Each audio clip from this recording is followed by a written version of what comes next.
A kú déédé àsìkò yìí, kókó inú ìwé ìròyìn la mú wá fún yín láti inú àwọn ìwé ìròyìn ilẹ̀ Nàìjíríà. Orúkọ tèmi ni Ọmágbémisọ́lá Ọmọlọ́gọ̀mádẹ àìjẹran ẹdán. Lánàá ni ilé ìgbìmọ̀ rọ ìjọba àpapọ̀ kí ó ṣe àgbéyẹ̀wò ìgbésẹ̀ pàjáwìrì títí kan wíwọ́gi lé ètò òṣèlú ní ìpínlẹ̀ mẹ́jọ bí ìṣòro ààbò ṣe ń tẹ̀síwájú àti máa gbìnàyá sí i ní àwọn apá ibì kan lórílẹ̀-èdè.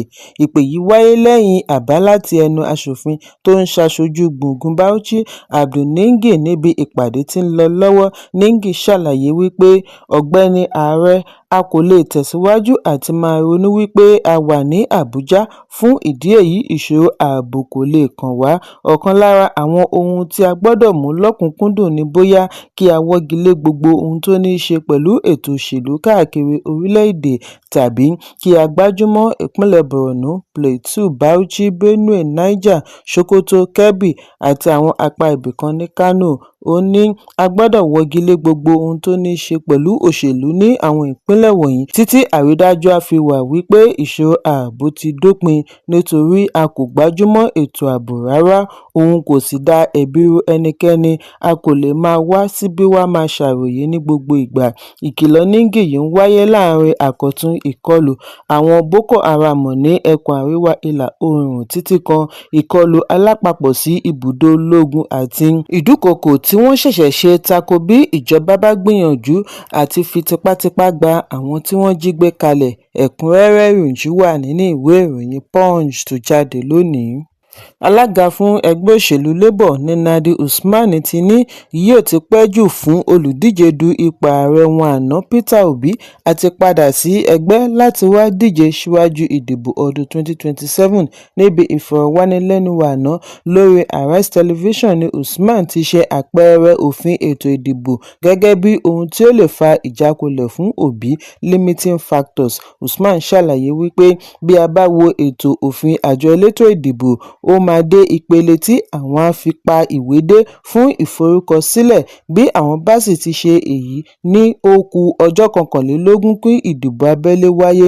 Ṣe àgbékalẹ̀ e-register fún àjọ INEC, kò sí ẹni lè gbẹ̀yìnkùlé lọ fi orúkọ sílẹ̀ láti díje. Usman mọ rírì ipa Obi láti mú ẹgbẹ́ wọn rú gẹ́gẹ́ sí níbi ìdìbò gbogbogbò tí ó kọjá. Bí ó ti ní kò sí ọmọ ẹgbẹ́ wọn tí ó ní irúfẹ́ àtìlẹ́yìn bẹ́ẹ̀ láti ọ̀dọ̀ ará ìlú. Ó ní òun gan ni ó mú òun wá sí ẹgbẹ́ Labour.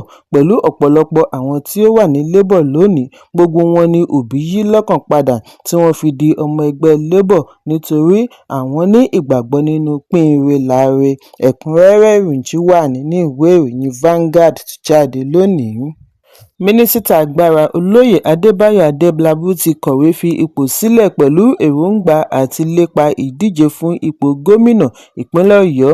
Lẹ́tà yìí ni ó fi òpin sí ọ̀pọ̀lọpọ̀ àhesọ lórí èròǹgbà rẹ̀ lẹ́yìn tí ó pàdánù gbèdéke ọjọ́ 21 oṣù kẹta tí Ààrẹ Bọ́lá Tinubu kọ́kọ́ fún wọn láti fi ṣe àgbékalẹ̀ lẹ́tà ìkọ̀wé fipò sílẹ̀ fún àwọn tí ó bá ní lọ́kàn àti díje du ipò.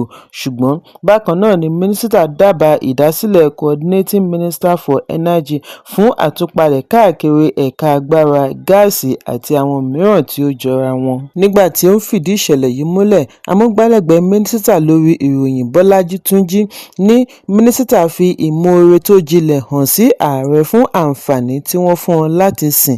Bí ó ti ṣe àpèjúwe sáà rẹ̀ ní àǹfààní tí ó ṣọ̀wọ́n láti dá sí ìdàgbàsókè orílẹ̀-èdè, Adélábù fìdí ẹ̀ múlẹ̀ wípé ìpinnu rẹ̀ lọ pẹ̀lú ìlànà òfin ètò ìdìbò tí kò fi ààyè gba mínísítà tó ń ṣìjọba lọ́wọ́ láti díje du ipò. Ó ní èròǹgbà fún ipò gómìnà ti bẹ̀rẹ̀ láti ọdún 2016 nígbà ìṣèjọba rẹ̀ gẹ́gẹ́ bí igbákejì gómìnà ilé ìfowópamọ́ àgbà CBN.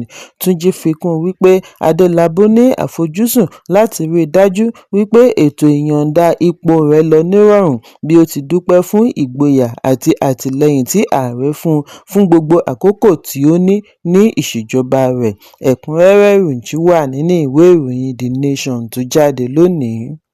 Sínétọ̀ kan láti ilẹ̀ United States Ted Cruz ti fi ẹ̀sùn kan àwọn òṣìṣẹ́ ìjọba Nàìjíríà wípé wọ́n lọ́wọ́ nínú ìkọlù tako àwọn Kìrìsìtẹ́nì lórílẹ̀-èdè. Cruz ṣe ẹ̀sùn yìí níbi ìpàdé ìgbìmọ̀ Senate Foreign Relations Subcommittee tí ó gbájúmọ́ àfojúsùn ilẹ̀ US láti gbógun ti ìwà àdàlúrú ní Áfíríkà. Gbogbo akitiyan àti gbọ́ èsì láti ọ̀dọ̀ ìjọba àpapọ̀ lánàá ni ó já sí pàbó, ṣùgbọ́n mínísítà àná fún ìròyìn lábẹ́ ìṣèjọba olóògbé Ààrẹ Muhammadu Buhari Lai Mohammed sọ ní ilẹ̀ United Kingdom lánàá wípé ẹgbẹ́ Boko Haram ni ó ń ṣekú pa Mùsùlùmí ju Kìrìsìtẹ́nì lọ.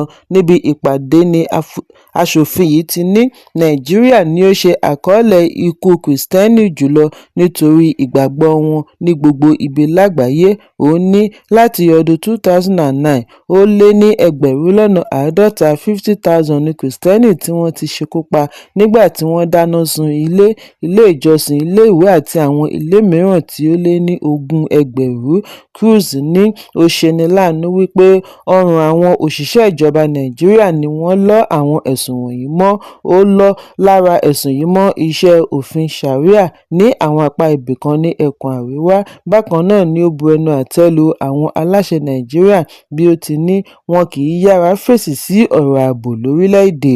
Cruz ṣe ìrántí ìpàdé tí ó wáyé tẹ́lẹ̀ pẹ̀lú àwọn òṣìṣẹ́ Nigerian Defence and Security níbi tí wọ́n ti sọ àsọdájú wípé wọ́n á sọ̀rọ̀ lórí ètò ààbò ṣùgbọ́n tí wọn kò mú ìlérí wọn ṣẹ. Ó ní òun wí fún wọn wípé àbájáde ìgbìyànjú wọn ni òun yóò ṣe ìdájọ́ wọn lé lórí tí òun kò sì rí èsì láti ìgbà náà.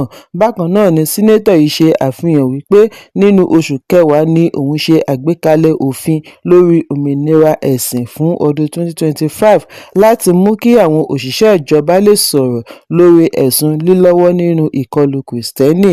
Ẹ̀kúnrẹ́rẹ́ ìròyìn wà nínú ìwé ìròyìn Vanguard tó jáde lónìí.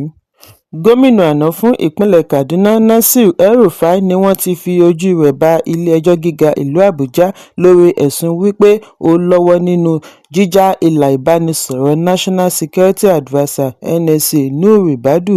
El-Rufai bẹ̀bẹ̀ wípé òun kò jẹ̀bi ẹ̀sùn nígbà tí wọ́n ka ẹ̀sùn ní kókó 5 rẹ̀ sí létí lówùúrọ̀ òní níwájú adájọ́ Joyce Abdulmalik. Ṣùgbọ́n láàrin èyí ni ìgbẹ́jọ́ dáwọ́ dúró lẹ́yìn tí adájọ́ ṣe àkíyèsí wípé ìwé ẹ̀rí kan tí agbẹjọ́rò rẹ̀ Àgbàmọ̀fin Olúwọlé Ìyàmú tọ́ka kò sí nínú fáìlì ilé-ẹjọ́. Ẹ̀kúnrẹ́rẹ́ ìròyìn wà nínú ìwé ìròyìn The Nation tó jáde lónìí. Àwọn 6 níbi tí a ti rí ajagun-fẹ̀yìntì 2 àti rìpẹ́tọ̀ ọlọ́pàá tó ń sìnlú lọ́wọ́ ní ìjọba àpapọ̀ fi ojú wọn bá ilé-ẹjọ́ gíga ìlú Àbújá lórí ẹ̀sùn ìdìtẹ̀gbàjọba lọ́wọ́ Ààrẹ Bọ́lá Tinubu àti ìpètèpèrò ogun tako Nàìjíríà.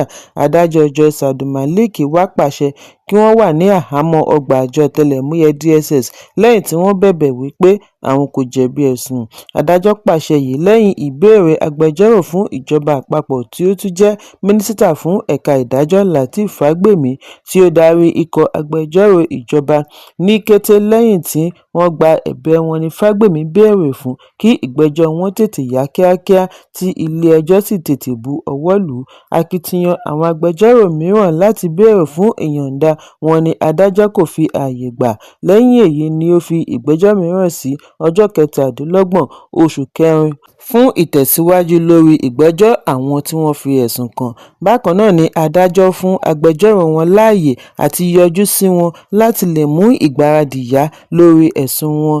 Sanusi Musa tí ó dúró gẹ́gẹ́ bí agbẹjọ́rò fún Sheikh Abdulkadir Sani Zaria wá dúpẹ́ lọ́wọ́ AGF fún ìbéèrè láti fi àwọn wọ̀nyí sí àhámọ́ àjọ ọ̀tẹlẹ̀múyẹ́ DSS.